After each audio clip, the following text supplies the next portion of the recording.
dude. And I mean, another guy, Tom Allen, man, I'd run through a brick wall for Tom Allen.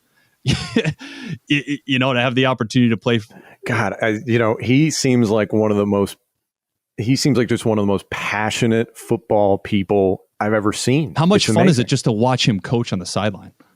Oh, yeah. When he starts crying, I start crying. Oh, Paydirt! Paydirt!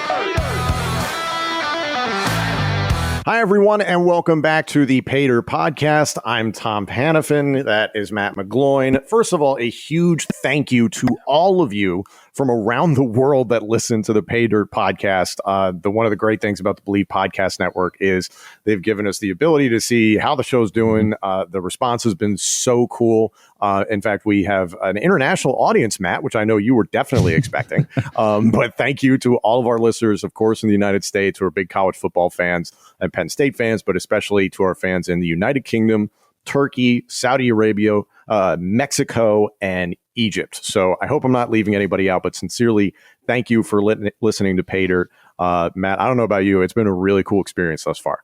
Yeah, the support's been great, man. I understand we're only one show in, man, but the feedback's been very positive. It's awesome, when you have, friends and, former teammates and, former professors. Shout out to Mike Poorman, reaching out to us about, the listening to the show and things like that. So, yeah, man, listen, this is fantastic. I love talking Big Ten football. I love talking Penn State football, man. So, this is fun for me. Yeah, man. Also, a congratulations to former Penn Staters who took home Olympic medals. Recently, the Olympics wrapping up in Tokyo. 6 former Penn State athletes winning medals, 4 gold, 1 silver, and 1 bronze medal. Especially a shout out to USA men's wrestling legend David Taylor winning gold. So very proud of all Penn Staters in all sports, frankly. That's what we're all about here. Paydirt is family. Right now, I want to get into a member of the Penn State football family who we found out, Matt, last week. It was, in fact, the day after we'd done our first episode.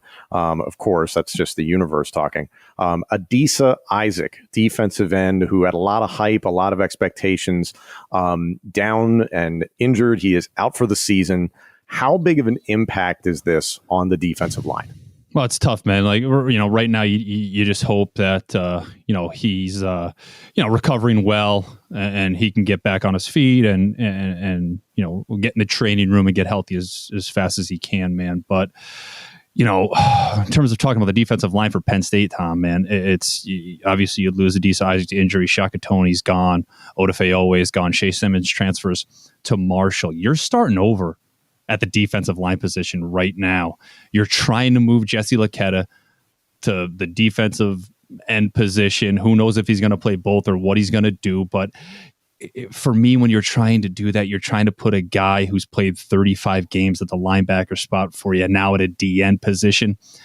I don't know how that's going to turn out, but what does that say about what you have at the DN position when you're trying to move one of your better linebackers there? And I'm not picking on any of them, believe me, because they're all talented guys, but they're lacking experience, Tom. I get you have Arnold Ebiketie transferring in from Temple.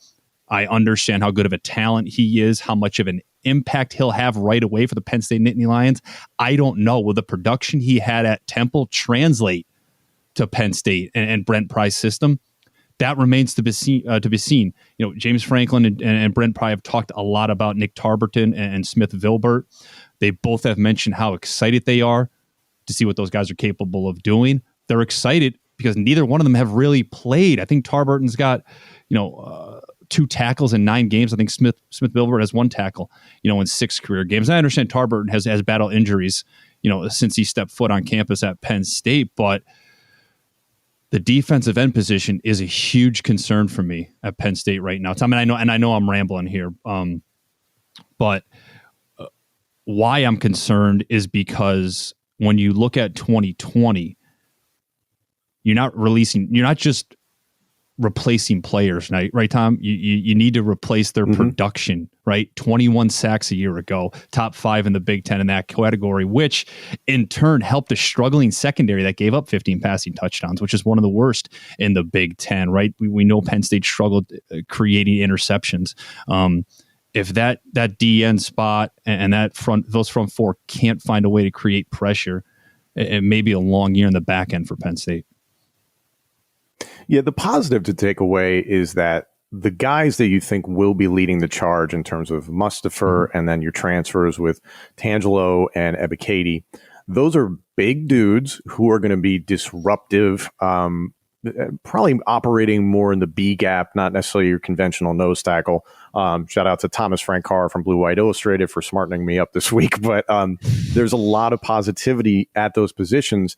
And it's not the days of 20 years ago where you've got to have a speed rush defensive end who's going to rack up 10 sacks. You can get that from a number of different positions. And frankly, there's a lot of teams around the Big Ten that want to run in the A and the B gaps, regardless of what alignment they're using. So maybe this is a good thing. And if anything, it's going to give more opportunities to young guys who you mentioned a couple of them that have excitement, have talent, have hype. They just don't have the experience yet. And I think that's the one thing you and I keep coming back to is that there's depth in the talent category, but not necessarily in terms of experience. So one question I have for you, because you certainly encountered plenty of guys who were transfers during your time playing for the Nittany Lions. How hard is it for guys like Tangelo and Ebiketie to come in and maybe become leaders to a team that they joined this late in their collegiate career? Look, I don't think it's a talent thing or an experience thing or anything like that. Because obviously Ebiketie and Tangelo have played some good football. They've produced in the teams that they've been on. I think it's more of a comfort thing, right? Just getting comfortable with the guys around you, understanding how they play, fitting into that system, understanding what Brent Pry wants out of you, understanding what your position coach wants out of you on a daily basis, man. I mean, it could feel uncomfortable wearing a different helmet too, man. And that's the truth. That may sound stupid, but I mean, look, I just think about my own experience, man. playing for the Raiders for 4 years and then putting a Philadelphia Eagle helmet on for the first time. It was different, man. It was. It's still football, right? But it's different. Well, the fans weren't that nice to you, if I remember you telling me correctly. Yeah, no, I don't think anybody, the media was rough on me. The fans were rough on me there in Philadelphia, man. You could have swore I was the worst quarterback in history. But hey, listen, I enjoyed my time there, man. We're getting off topic here, but I enjoyed my time there. It's tough love in Philadelphia. Listen, That's what I appreciate. thought, there was a fantastic group of football players on that team. Loved having the opportunity to play for Doug, Frank Reich, John D. Filippo, man. I learned a ton of football in a short period of time there. Missed out in a Super Bowl run, which is unfortunate.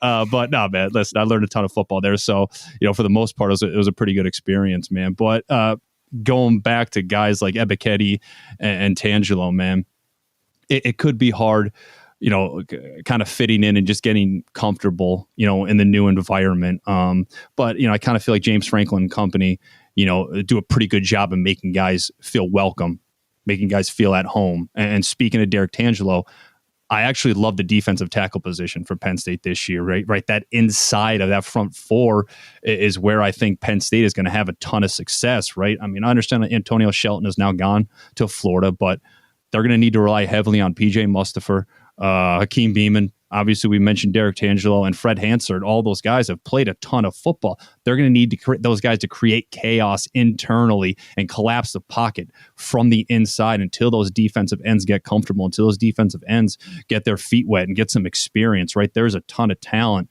and a lot of experience inside of Penn State's front four this year. We're going to get back to Paydirt in just a second, but I want to deliver this important message because if you're into sports betting, Bet Online is where you should go to win money today. Whether it's live bets during games or futures for who you think will win the championship, Bet Online has all the latest odds, news, and information for all your online sports betting needs. Visit the website today or use your mobile device to join and receive your 50% welcome bonus on your first deposit. So, before the next big game, head on over to Bet Online and start playing today. Bet Online, your online sportsbook experts. So I don't know if you heard, but apparently former NBA player Lamar Odom may be returning to professional basketball in Spain soon. I was reading a press release about how he started taking a pH balancing alkaline supplement called Balance 7, and that's what has helped him bounce back from his hospitalization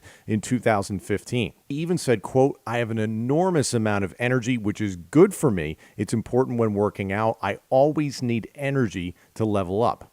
Couldn't agree more with Lamar, and after watching him fight Aaron Carter in July's celebrity boxing match, I think it's safe to say that Balance 7 is working for him. Cool thing is we've got a promotion running with Balance 7 right now where if you go to their website, balance7.com, and use the code BELIEVE at checkout, you'll receive a free 4-ounce bottle of My Smooth Skin with any purchase of Balance 7 products.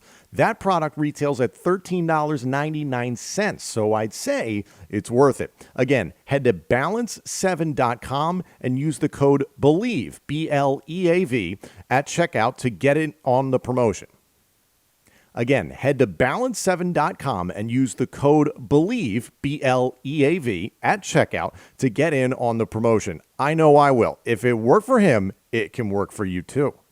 I think Phil Trautwein, first and foremost, offensive line coach for Penn State, has done a great job so far in such a short time there, right? I really think he's done a fantastic job. He's a guy that's a former player, has a lot of experience coaching as well. I think he's done a really good job with what he has there so far. And I don't think there should be one problem with this offensive line this year. I think this could be the strength of their offense, right? Look, you lose Will Fries and Michael Menet, but you have Wallace and Rasheed Walker on the outside playing the tackle position. I think Walker's a big-time talent. You've got Mike Miranda, who's played solid football for Penn State. He'll probably play the center position this year.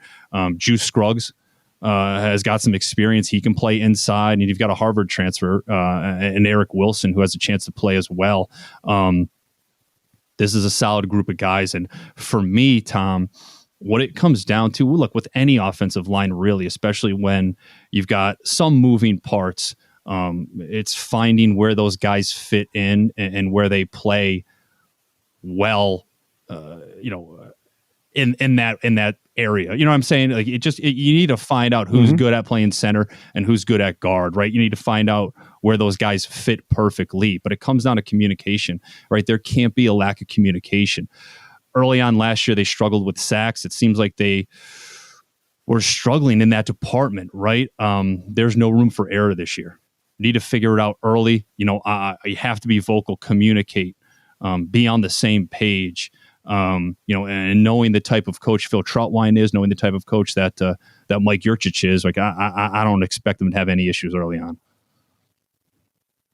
Speaking of Mike Yurcich, he fielded a barrage of questions this past week during a Penn State Media Day at Beaver Stadium. One of the questions he was asked is how quickly he expects the offense to start clicking, to really, take that big leap forward. And his answer was, I don't know necessarily when that's going to happen. And you and I had talked about this during this past week, is that it's the equivalent of a normal person investing in a stock and then the next day being like, oh, am I a millionaire yet? It doesn't happen overnight. What do you expect with Yurcich and the offense in its entirety? Right. Well, it takes time, obviously, right? But unfortunately for Penn State, time isn't on their side this year, not with the way the schedule sets up. But looking at, his track record and his history as a quarterback coach and offensive coordinator, he's done some pretty good things where he's been. I mean, he's coached guys like Mason Rudolph at Oklahoma State, Sam Ellinger at Texas, Justin Fields at Ohio State. Those guys obviously went on to have some pretty good careers in college and now have gone on to the NFL. So he not only prepares you to play well on Saturdays, man, but he's preparing you for the next level as well. He teaches you as if you're a pro. That's how he coaches you. He demands the best out of you. In terms of the offense as a whole, I mean, I could see why he probably said, I don't know where we're at right now, because springtime and the summertime, Tom, that's where you throw everything but the kitchen sink at your team, right? Let's see what sticks. And then we'll go from there, right? So you'd have to think that was all evaluating. Okay, what do I have? Where's the strength? Where's our weaknesses? Where do we need to improve? Where do we need to grow? Where do we need to get better? Training camp right now, this time, Tom, is where you figure out what you're good at. But again, you're not really going to know until you take the field on Saturday afternoon. Yeah, one thing I saw come out of training camp is James Franklin talking about multiple waves of installation periods, meaning it's not just the first team is having some sort of offensive or defensive scheme installed, and then everybody just stands off to the side and sings Kumbaya. Everybody from the first team down to the fourth team, according to James Franklin, is taking part in these installation periods so that there's no, oh, hey, take a mental rep. I mean, man, I played mid-level high school football in Connecticut, and if I had a dime for every time that happened, I'd be broke. No one was doing mental reps. You're just standing there on the side. So I like the idea behind that. But let's come back to Yurcich and especially Sean Clifford. Yeah, I don't want to cut you off, Tom, but the mental reps like that, you have to do that. Whatever position you are, offensive line, linebacker, D line, you put yourself in the game, right? Listen to the play call, take yourself through the process. What would I do here, right? Stand in the back, pretend you're in there, pretend you're actually going through those reps, because you only get a certain amount of reps when it comes to training camp, right? You need to make the most of those reps, especially if you want to play.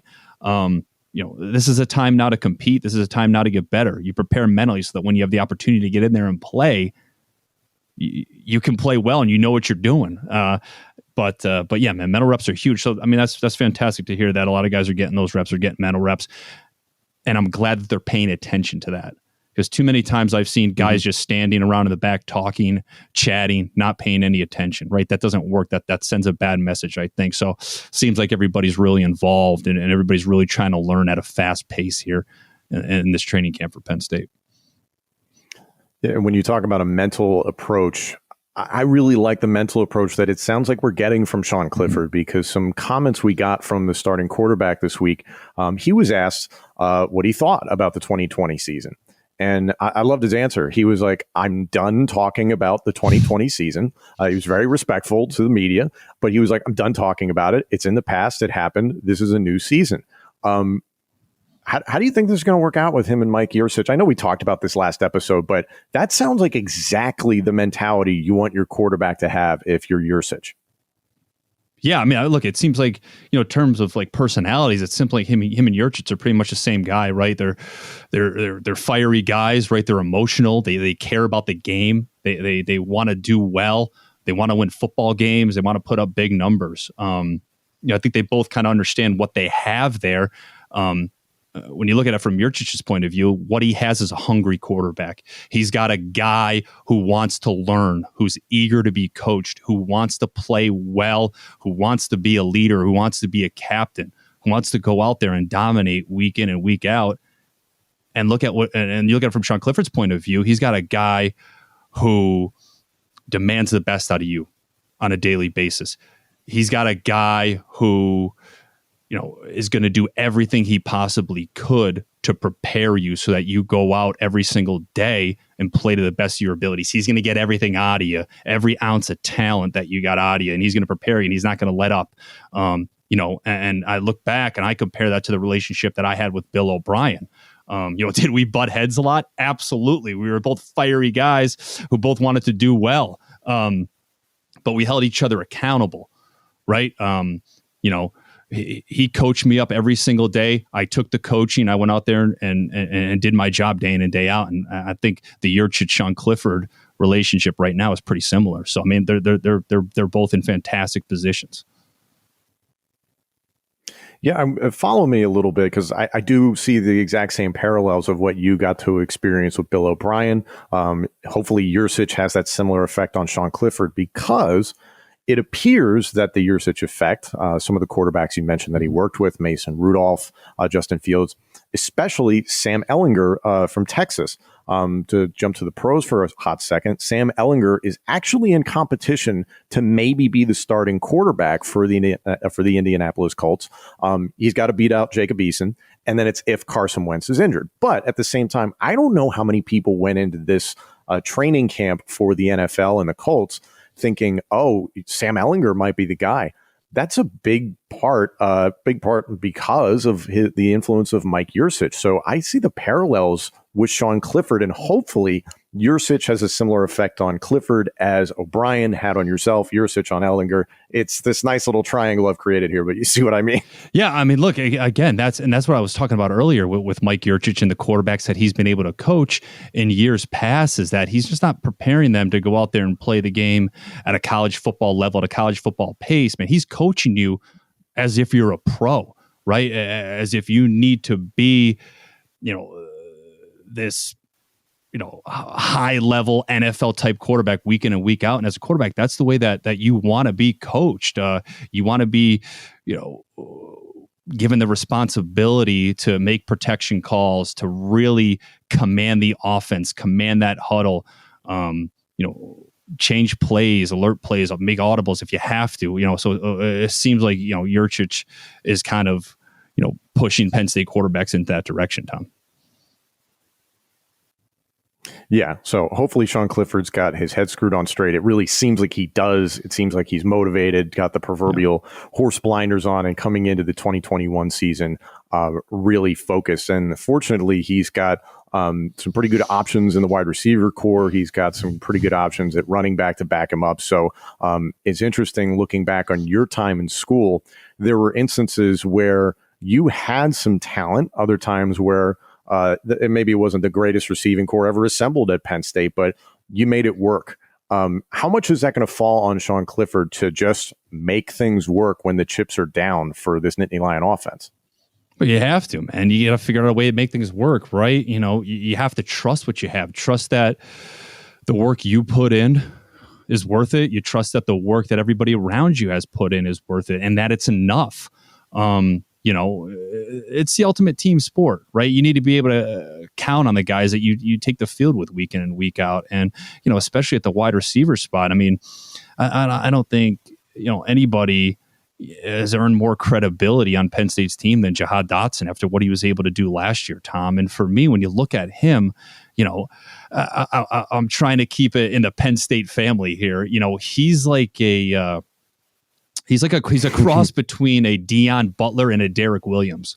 If you look back at Penn State wide receivers over the past 15 to 20 years, right? Oh, that was such a good receiving core. Shout out Jordan Norwood. God, I love D Wheels and Deion Butler. Those are good times. You look at what Jihad Dotson does, right? He's got the big playability, the ability to create explosive plays in the pass game like Deion Butler did. And he also gives you that option of changing the game in a second on special teams the way Derek Williams was able to do, right? Similar height, similar build as those guys. If Jihad Dotson has another year like he did last year, I think you could put him in the category with those two wide receivers, which in my opinion is pretty goddamn good company. Yeah, I'm excited about it. I think there's a lot to be optimistic about. So, but again, camp is still ongoing. There's a lot of time until we get to Madison, Wisconsin for week 1. So plenty can happen, and you just hope that it all kind of comes together on the offensive side of the ball. And since we are still in the middle of camp, I have a question for you, and I know we touched on it a little bit last week. You started as a walk-on. You rose all the way to the ranks of statistically one of the greatest quarterbacks in Penn State history. So you had to work your butt off through a lot of camps. Was there one teammate that you go back there, or a couple of teammates, whoever, that got you through camp, got you through the doldrums of summer? Man, it's tough, dude. When you look back, I went through 5 training camps, at Penn State, man. And each one was more difficult than the other one, man. Again, I remember walking in my first year at Penn State and it's a big deal, man. Training camp, you're a freshman, you're trying to make a statement, you're trying to make an impact, you're trying to show everybody that, you're a good quarterback and you're capable of playing at a high level. I remember Big Ten Network was there, covering training camp, and I'm just out there throwing footballs as hard as I could in drills, trying to show off, trying to prove that I have a strong arm, and things like that. So, I mean, those are funny memories when I look back, man. But, I also look back, man, and think of the times where it's like, you're in the middle of training camp, you're 2 weeks in, man, and you're thinking to yourself like, this is tough, man. It's hot out here. You got practice in the morning, you have lifting, you have meetings, you have walkthrough in the afternoon. And it's just like, I need something. I need some type of motivation. I need something to get me going, man. And, you take a look around, man, and you go back to the days, the dog days in summer where you're up early, you're conditioning, you're running hills, you're lifting, and you look around at your teammates and you're like, I can't let these guys down. You don't even necessarily care about yourself at that point, Tom. You know what I mean? It's like, I can't let this guy down. I can't let him down. And even like, I can't let Charlie Fisher down, who's my quarterback coach. I can't let Bill O'Brien down, and someone who definitely doesn't get enough credit for, bringing us so far in 2012 was our strength and conditioning coach, Craig Fitzgerald, and his staff, man. So, when you're tired, and you're feeling fatigued and you look over at the strength and conditioning guys, you don't want to let those guys down either, man. So, those guys have crazy gas tanks. They never stop. It's almost really annoying. And you're trying to prove how tough you are to them as well, and how strong you are. So I mean, man, but that's when like you got it good, man. That's when that your football, coaching staff and your teammates. That's when you have like a good family, man. You know what I mean? A good group of guys and a good coaching staff around you, when everybody holds one another accountable. And it may be cheesy to say, Tom, but right now in training camp is truly when you do come together as a team. Oh, I can just imagine, man. Let's talk about James Franklin, who is always going to have the focus on him. We touched on what the two of us have in terms of expectations for the program, and this is now going into year 7 for James Franklin. I know the expectations for him, for all Penn State fans, are extraordinarily high. The recruiting has been really, really good on paper, and plenty to be excited about, but just everything in moderation, everything in time. His recent press conference discussions were comparing the past to the present in regards to offensive coordinator. And I think this is something that Penn State fans should feel really optimistic about, cautiously, albeit, is comparing the offense in regards to feel to what Joe Moorhead was able to put on the field. Very, very similar to what he's seeing from Mike Yurcich right now. How do you react hearing that? I think it's year 8, right, Tom? I mean, yeah, because I read the comments as well, what he had to say about the offense. And look, I think Joe Moorhead's a fantastic coach. I think he did a tremendous job at Penn State. But again, they struggled early on, in the Joe Moorhead days as well. And, this year, and we're talking about a lot, it seems like everybody's talking about it, you don't have the luxury of waiting to grow and develop as a team or as an offense. Your schedule is too difficult early on. Right. There needs to be a sense of urgency in training camp right now. You need to find out what you're good at. If that means eliminating plays out of your playbook, Tom, if that means just cutting things down and simplifying everything, then I think that's what you're going to have to do. Right. Same concept, same pass plays, just dress it up a little bit, different formation shifts, motions, just try to create different looks to confuse defenses, man. But depending on what they find out over the next few weeks about their team, I mean, I could see them keeping it fairly simple early on. Yeah, it's just tough. And again, we discussed it in the first episode, but again, September is pretty brutal to get started. Obviously, you're at Camp Randall against Wisconsin. You host Ball State. You host Auburn with a whiteout, prime time, all those things. Villanova to round out the month. And then you dive into the meat of the Big Ten schedule. That Indiana game, I know a lot of Penn State fans are going to be focused on because it's just brings up so many horrible memories from last year. Because if there was one game that embodied what went wrong in 2020, it was what happened at IU and how the Hoosiers pulled that out in overtime. What do you think when this team processes the schedule, maybe after September? Yeah, well, look, my opinion on the Indiana game from last year, right? You didn't. The 2-point conversion is not the reason you lost the game, right? It was the 4 quarters prior to that, and decisions you made in certain situations, lack of communication.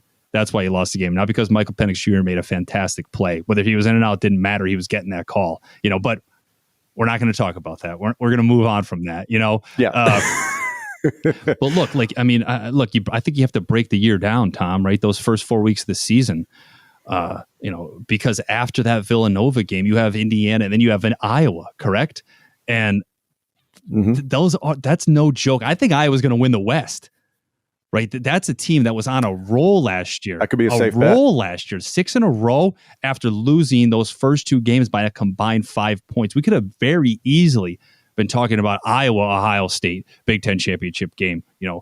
One of the things about Iowa is that they're similar to Ohio State in a way that they're so good at replacing their talent, but not just replacing talent, Tom, replacing it, but they're prepared to play. They've somehow managed to, prepare those kids well enough that it seems like they've already have experience, right? They understand the system so well, the scheme, the technique, especially defensively. You put them out there and they just know what to do. It clicks, man. And I think offensively, a guy like Spencer Petras, Iowa's quarterback, I think he really found out who he was those last 6 games of the season, played completion-driven football, relied on the running game, and Sargent and Tyler Goodson. Goodson's back this year, so I fully expect them to rely on him once again.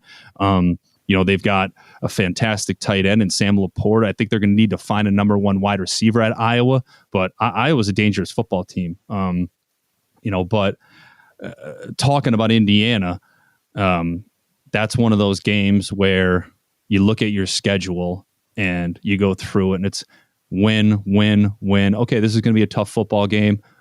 This is going to be a challenge, but then there's those games you put 3 big red circles around them. And for Penn State, it's Indiana this year. Yeah.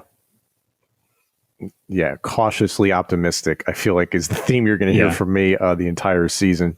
It's such a fascinating time in college football altogether because there's so much in terms of talking about conference realignment, name, image, and likeness. There's big topics, and it seems that the conferences that have been really affected by that. Yeah, go for it. I want to ask you a question, Tom, about that, because you mentioned name, image, and likeness. And, for somebody who's obviously been a Penn State fan and has seen games from, Penn State stands to be in that student section, does that change your perspective on the game? Does it change the way you feel about players knowing that they're getting paid? Some of them now are getting paid to play.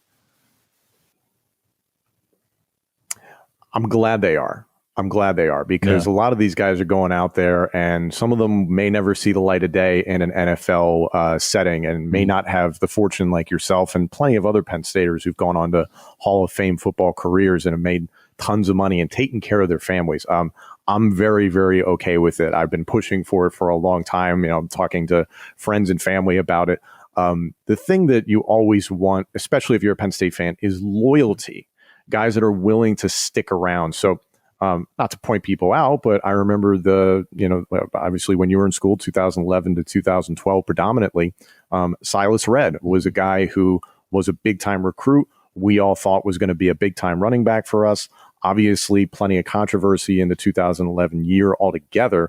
He transfers to USC. So I know that affected a lot of people in terms of they saw that as being disloyal. Now, Silas Redd made the best decision for him and his family. That's his choice. But that is the reaction of the Penn State fan base. So personally, I want to see guys, if you can make your money in college, let's say you're the next Johnny Manziel and you don't do anything in the pros. Why not make your money when your name is most important, when it has the most value? I remember seeing a promotion recently by Penn State social media with Jihad Dotson, and he's posing with a Nike sneaker. My first thought was, man, I hope Jihad's getting paid for this because I think this was before the NIL stuff actually got approved. So personally, I really hope to see this continue. It's just the question mark of, is this going to get out of hand? Bryce Young from Alabama has not started a game yet. And apparently Nick Saban said he's got 7 figures already, signed on the dotted line. The truth of the matter is right now in college football, if there were a Trevor Lawrence, if there were a Tim Tebow, a Johnny Manziel, that guy could be making 7, 8 figures, maybe. Nah, that's ridiculous, actually. No, well, I don't know if it is. Who knows? You know what I mean? Right. You don't know. You don't know. We don't have that right now because Trevor just went to the NFL. Unless Spencer Rattler makes a huge jump or somebody we're not seeing right now, that guy could come around. But frankly, why not make your money, man? That's the way I look at it. What do you think? Yeah, I mean, I don't know if I'm for it. Look, I understand there's definitely money to be made for these players, man. I miss the college football where, it was you play for the love of the game, right? You play because, the team matters to you, the school matters to you, you're passionate about the game. And again, you play because you love it. And I'm not saying that, these players, just because they're making money now, they don't feel that way. I just don't. I hope it doesn't take away from that environment, that atmosphere. I hope it doesn't take away from how pure the game of college football is. It's such a team. College football is such a team sport, and I would just hate it for it to become this money making thing where guys are so concerned about how much money they're making here and there that they forget what college football is really all about. That's all. And I don't want to see fans think that fans, media, whoever it may be, I don't want to see them think that they can treat these college players and these student athletes any differently just because they're making money right now. I don't want to see them try to treat them like NFL players, because they're not. They're 18 to 22-year-old kids, man. Right? So I hope the college and universities can help out in any way they can. I hope that they have somebody, designated to help these players who are bringing in maybe, 6 figures or so.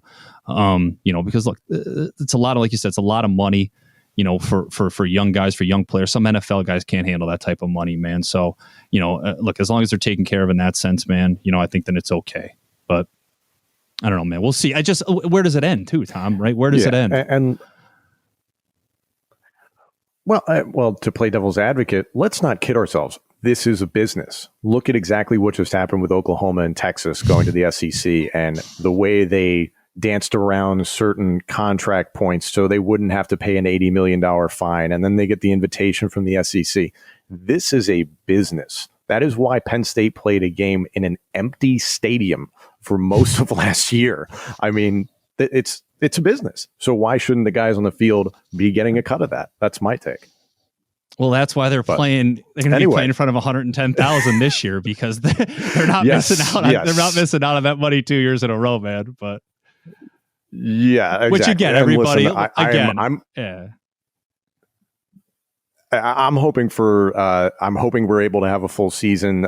We had discussed a little bit, but Wisconsin had, I think, 5 games last year because of COVID problems. At this point in August, COVID is continuing to be an issue. So you're hopeful that everybody playing, competing, participating for the staffs, and then especially people that are attending, that people are safe. So that's my hope for this upcoming season, but we'll see what happens. So one thing I wanted to get to, and I was mentioning NIL, is the conference realignment stuff. And then there's been so much light shed on these conferences like the SEC, like the Big 12. And the conversation has been about the brands, it's this school, et cetera. But the one thing you and I talked about is that the Big 10 has stood relatively firm. You haven't heard a lot of rumblings of anything, rumors here and there, but everybody seems to be good. And then when you break down the guys at the helm for every one of these schools in the Big 10, this might be one of the deepest coaching conferences in the country right now, if not the deepest in terms of coaching. What do you think? Yeah, you're right. I mean, there's no shortage of talent, in terms of coaches and head coaches in the Big 10. Let me just mention real quick about conference realignment, Tom. You mentioned the Big 10's being awfully quiet. I mean, are they quiet because they're not going to do anything, or are they being quiet because they're preparing to do something? We'll see. But for me, if they are preparing to do something, I hope it's the right team and it's the right fit. Nothing against these programs, but I hope they don't decide to bring in a West Virginia. I hope they don't decide to bring in a Kansas, because I don't think they can make an immediate impact in the Big 10. I don't think they make the Big 10 stronger. If you want to bring in a UCF with new head coach Gus Malzahn, they can make an immediate impact, right? That gives, UCF more national recognition than it's already gotten. I think they can compete right away in the Big 10. I really do. If you want to bring in an Iowa State, who has one of the best coaches in the Big 12 and Matt Campbell, You could bring Iowa State in because they can compete right away. And guess what, Tom? They already have a built-in rivalry with Iowa. So I think they'd be a fantastic addition. And if you want to go into the Texas market and try to get a TCU or a Texas Tech, I think that'd be a huge, huge move for the Big Ten. And speaking on, successful head coaches, you're right. I mean, the Big Ten, has that. They've got some fantastic coaches there, some guys that have been there for a very long time, and the Pat Fitzgeralds, who I have the utmost respect for. The job he's done at Northwestern has been nothing short of spectacular. And I know, having to have played against Northwestern teams coached by him, I know how difficult it was to prepare for those games, man. You need to be so focused and so dialed in. You can't make one mistake or they will capitalize on it. They'll take advantage of that, man. And, another guy in Kirk Ferentz, I'm glad you brought this up, dude, because, I'm sitting here recording this kind of like in the bar area in my house. I have a framed letter from Kirk Ferentz that he actually wrote me. Wrote me after we beat them in 2012. And it's a small letter, dude. It says 25 words, but to sum it up, it basically says, you did a fantastic job, great job being a leader. I have respect for you, best of luck, Kirk Ferentz. And I think about that, every time I talk about Iowa, I talk about Kirk Ferentz, man, because it's amazing how much of an impact something small like that, like a small gesture like that, how much that can make, an impact that can make on a person, man. And, I just always thought he was a fantastic coach, man. I can't thank him enough for taking the time to do that. It meant a lot. But again, the job he's done at Iowa has been fantastic as well. Those guys are so tough to beat year in and year out, dude. And I mean, another guy, Tom Allen, man, I'd run through a brick wall for Tom Allen. To have the opportunity to play. God, he seems like just one of the most passionate football people I've ever seen. How much fun is it just to watch him coach on the sideline? Oh, yeah. When he starts crying, I start crying. But that's what I'm saying, man. He's able to pull out all that energy and all that emotion out of his players, man. That's hard to do. And not just he's building a culture at Indiana. And, they're not looked at like Indiana anymore in the Big Ten. They're not looked at like Indiana anymore across the country. Right. There's nothing more powerful than making your team believe that they're capable of doing anything, making your team believe that they can beat the Michigans, the Ohio States, the Penn States. Right. That's a powerful thing, man.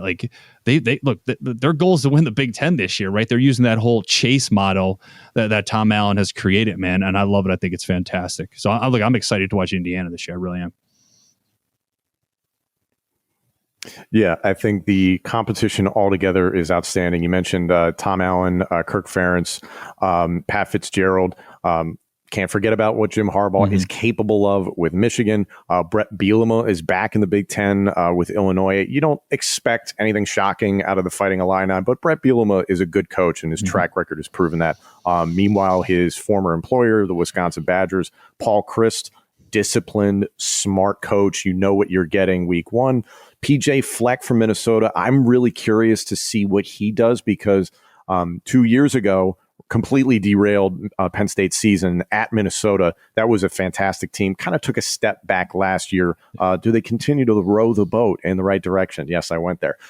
Greg Schiano with Rutgers seems like just the perfect fit. His old home is now his current home and has been now for a year. Mel Tucker at Michigan State seems like he's settling in. They gave Penn State a heck of a challenge last year. I believe in Scott Frost in Nebraska. It's just going to take time. I think they had so much hype last year and the year before because of Frost. It's just going to take a minute. And they're one of those brands that when they rise from the ashes, Nebraska has the ability to be a national power. And then Jeff Brom in Purdue. You can never forget about the Boilermakers. Brom has got a really nice team there. And then Mike Locksley, who came from Alabama and then went to Maryland. So many of the stories about him and the effect he's had on his players, it looks like he's the right guy for the job, and he's got Maryland moving in the right direction. So much so that he really stunned Penn State fans when we lost to Maryland last year because nobody was expecting it, but he had his team ready to play. So I don't believe, Matt, there's one game on the Big Ten schedule for Penn State that's a gimme. You feel optimistic, but just about every game, you're going to be in a battle. Yeah, especially this year, right? Look what happened last year. And you mentioned guys like, the Greg Schianos and the Mel Tuckers, guys that are really in their first full year at their job. And, real quick on Michigan State and Mel Tucker, so many transfer outs, so many transfer ins. He's trying to win now, and he's building the team any way that he can, whether it's through the transfer portal or whether it's through the recruiting process. He wants to win now. And, similar to Greg Schiano returns a lot of guys offensively and defensively, as well. They can be scary football teams, the Michigan States and the Rutgers, especially as you get deep into Big Ten play. Because they're falling in a similar boat as like an Indiana, right? Those guys are changing the culture at those programs and those universities. And Mike Locksley's done a fantastic job in the recruiting process. What's tough though, Tom, for these schools that have talent, have great head coaches, is that the Big Ten isn't very forgiving. And what I mean by that is that there's a lot of separation with these schools from the top to bottom, that the ability to be patient and take your time and try to build a program is sometimes very difficult to do, because the Iowas, the Wisconsins, Penn States, Ohio States, Michigans, they tend to reload every single year. You know what I mean? So it's hard to build. It's hard to keep guys in your program. If you can get a guy and keep him there for 4 or 5 years, man, that's a win. But it's hard to do that these days. Mm-hmm. Yeah. Oh, and I forgot about Ryan Day of Ohio State, who, of course, all credit to the Buckeyes, probably will walk away with the Big Ten. So, all respect to that team from Columbus. Matt, thank you for joining me this week. And thank you to all of you watching and listening. We invite you to like, comment, and subscribe. The links to the show are in my Instagram and my Twitter, as well as Matt's. Thank you for joining us, and we'll see you next week on Paydirt.